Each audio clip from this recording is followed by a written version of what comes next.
nakakahingal maglakad na nagdadaldal. Pero kailangan na ganito ang gagawin natin, guys. Hindi naman tayo pwedeng tumigil habang tayo nagsasalita.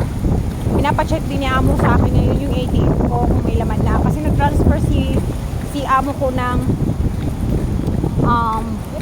pera. Nag-trial sila na mag-send sa akin ng pera. Yung overtime ko, lalagay nila doon sa bank account ko. Kasi nakapag-overtime ako ng 1.5 days. 3 beses ako nagpunta sa bahay ni Lola. Tapos half day lang yun mga mi. Pero malaking tulong na sa akin yun. Uy, may pang-Macau ako mga mi. May pang-Macau ang lola nyo. Pamasahe ko na yun pa-Macau. Thank you Lord. Makakapagbakasyon ng Macau. Ay, Diyos ko. Ang hirap din pala maging ambisyosa, no? Kailangan mong kumayod. So nga ngayon, let's see mamaya guys kung may laman na yung ATM ko. Excited ang lola nyo. Oh my gosh, happiness is real talaga pag oras ng sahod. Happiness is real. Ewan ko guys, dito ko talaga na-feel na tuwing sasahod ako, ang saya-saya ko. Kahit alam ko wala namang matitira. Kasi alam ko na tuwing sahod, at least mabibigay ko yung mga obligasyon ko sa family ko, sa mga anak ko, and ayaw ko, happy ako for that.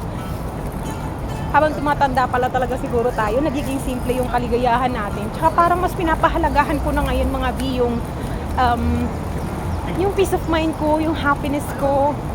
Nakafocus na lang ako dyan ngayon. Kahit na maraming dumadating na mga stress sa akin, ewan ko, namamanage ko na siya. Unlike nung nasa Saudi ako guys, parang feeling ko lagi akong pasan-pasan yung mundo.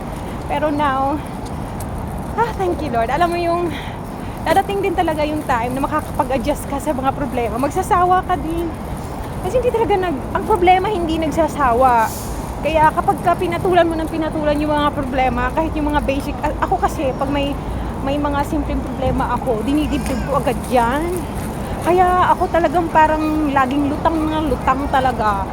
So, anyhow, ako, bago lang ako dito sa Hong Kong, pero feeling ko, ewan ko ba, may at peace ako dito. May peace of mind. Tapos at ease ako sa mga bagay-bagay. Although nung mga unang araw ko dito mga be, grabe, nahirapan ako syempre dahil iba nga naman yung hindi ako sanay talaga, di ba, dati na lumabas-labasin. Ngayon, no choice ako, kailangan ko talagang masanay maglalabas dahil yung mga amo ko gustong-gusto nila na lagi akong mag-i-explore, which is okay din naman.